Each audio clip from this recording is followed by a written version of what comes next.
আরও একটি বৃহস্পতিবার, আর বৃহস্পতিবার মানেই প্রতি সপ্তাহে বাংলা টেলিভিশনের ধারাবাহিকগুলির মধ্যে সারা সপ্তাহ ধরে দর্শকের যে মনোরঞ্জন, সেই মনোরঞ্জনের বিচারে দর্শকের কাছে কোন ধারাবাহিক এগিয়ে গেল, কোন ধারাবাহিকই বা দর্শকের নজরে পিছিয়ে পড়লো, সেটি জেনে নেওয়ার দিন।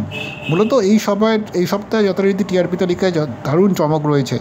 প্রথম স্থানে রয়েছে পরশুরাম, আজকের নায়ক। স্টার জলসার এই ধারাবাহিক গত সপ্তাহের মতো এই সপ্তাহতেও যথারীতি 7 রেটিং নিয়ে সবার উপরে রইল। অপরদিকে দ্বিতীয় স্থানে মাত্র এক ধাপ পিছিয়ে রয়েছে পরিণীতা। এই মুহূর্তে এই ধারাবাহিকে নতুন টুইস্ট এসছে। মূলত যেটা দেখা যাচ্ছে, নায়িকা অর্থাৎ পারুলের বোনের বিয়ে নিয়ে গল্প এগিয়ে চলেছে তার পারুলের দেওরের সঙ্গে, অর্থাৎ রায়নের ভাইয়ের সঙ্গে। সেটিও দর্শকের বেশ পছন্দ হয়েছে, স্বাভাবিকভাবেই রেটিংয়েও তার প্রভাব পড়েছে।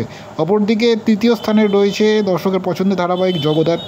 6.7 রেটিং নিয়ে মূলত জগদ্ধাত্রী দুর্গা ম্যাজিক আবারও অব্যাহত।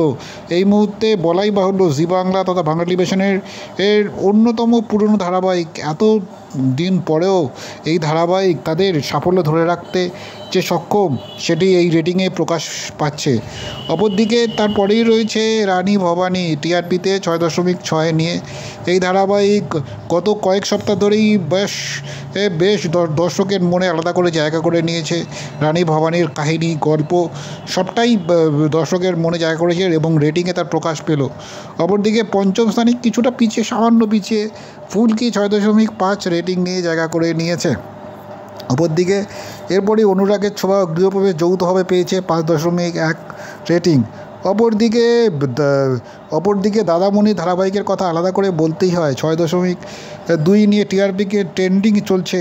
প্রতীক সেনের এই ধারাবাহিক দর্শকের যে বিশেষ পছন্দের, অন্তত এই সপ্তাহের রেটিংয়ে তার প্রকাশ পেল।